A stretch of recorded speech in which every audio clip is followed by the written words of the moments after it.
Namaste, everyone.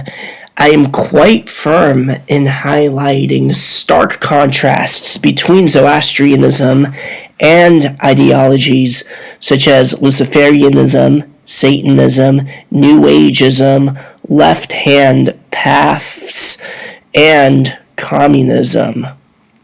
Zoroastrianism, rooted in the cosmic dualism between Asha and Druj, is inherently focused on upholding cosmic order, virtue, and the pursuit of wisdom.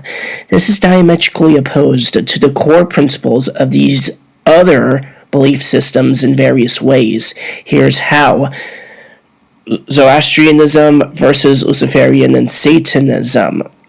Luciferianism and Satanism, particularly in their modern forms, often celebrate rebellion, individualism, and a rejection of traditional moral structures, sometimes elevating chaos or self-deification as virtues. These belief systems often view figures like Lucifer or Satan as symbols of empowerment, challenging established orders. Zoroastrianism, on the other hand, emphasizes the struggle between Asha and Druj. It views the forces of Angramenu, the destructive spirit that's associated with chaos and evil, as malevolent, and it advocates for the adherence to Asha, what our Hindu friends call Dharma, through wisdom, righteousness, and good deeds. Zoroastrian ethics are not about self-empowerment through rebellion, but about cultivating goodness and order to support the divine plan. Zoroastrianism versus New Ageism.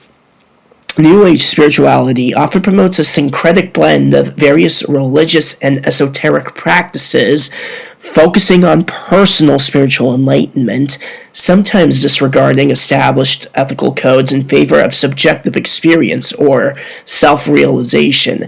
It can emphasize the pursuit of harmony, often without a clear moral distinction between good and evil. In contrast, Zoroastrianism maintains a clear dichotomy between Asha and Druj, where the adherence to Asha is not simply a matter of personal or subjective experience, but a divine law that governs the cosmos. Zoroastrians follow ethical guidelines that emphasize truth, justice, and responsibility to the community, rejecting moral relativism.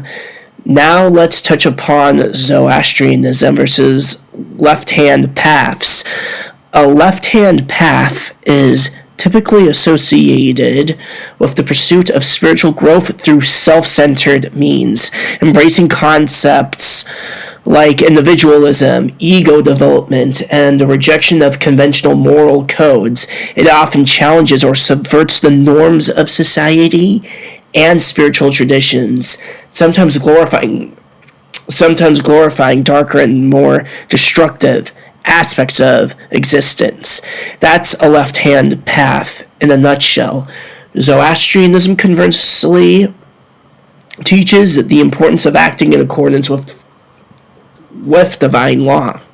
Asha, promoting community welfare, justice, and harmony rather than focusing on personal liberation or self-centered power. The Zoroastrian worldview emphasizes the collective effort to fight against Druj, against chaos, and promote order, harmony, and righteousness, rather than elevating individualism at the cost of moral law.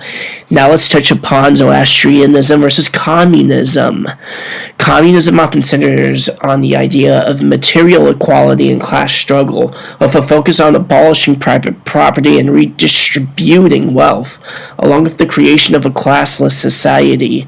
While some forms of communism espouse atheism or the rejection of traditional religious structures, they can also demand allegiance to an ideological truth, in quotations, that can be just as rigid as religious orthodoxy. Zoroastrianism, with its emphasis on cosmic law, ethical living, and moral responsibility to both the divine and the community, offers a vision of the world rooted in spiritual rather than material laws. Zoroastrians are encouraged to pursue moral and righteous lives, not through ideological rebellion or economic reordering, but through individual effort and commitment to Asha. Furthermore, Zoroastrianism doesn't prioritize any materialistic political vision, as communism does, nor does it equate spiritual growth with the overthrow of existing social structures. These are the core philosophical differences. Number one is Zoroastrianism's moral dualism. The core of Zoroastrian thought is the dualistic cosmology, the eternal struggle between Asha, which means truth, order, and good, and Druj, which means falsehood, chaos, evil, in essence.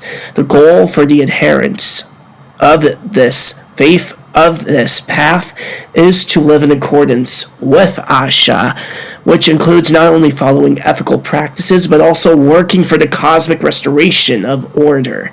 Zoroastrians reject nihilism or any ideology that embraces chaos or disorder as a path to spiritual enlightenment. Number two is Satanism and Luciferianism's rejection of established morals. The goal in Satanism and also in Luciferianism is often to challenge traditional moral and religious structures of some factions celebrating chaos and personal autonomy above cosmic order.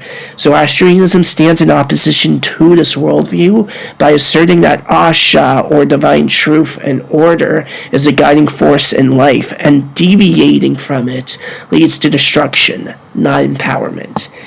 Number three is the absence of materialism in Zoroastrianism. While communism is rooted in materialist and collectivist a collective ideology, Zoroastrianism holds that spiritual and moral efforts, rather than material wealth or revolution, bring about the restoration of cosmic order. This key distinction underlines Zoroastrianism's rejection of purely materialistic worldviews.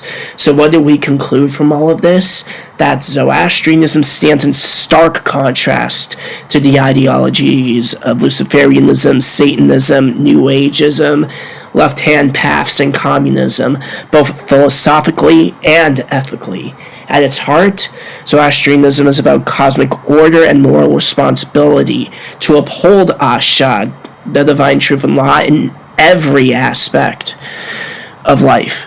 It is a path that requires discipline, moral clarity, and a commitment to the greater good, rejecting ideologies that embrace chaos, personal empowerment at the expense of cosmic harmony, or materialist philosophies.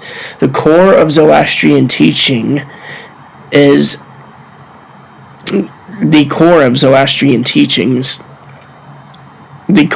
Zoroastrianism is about cooperation with divine law, striving for justice and working together to overcome the forces of evil, which is Druj. And this is where I end my dissertation. Thank you for watching.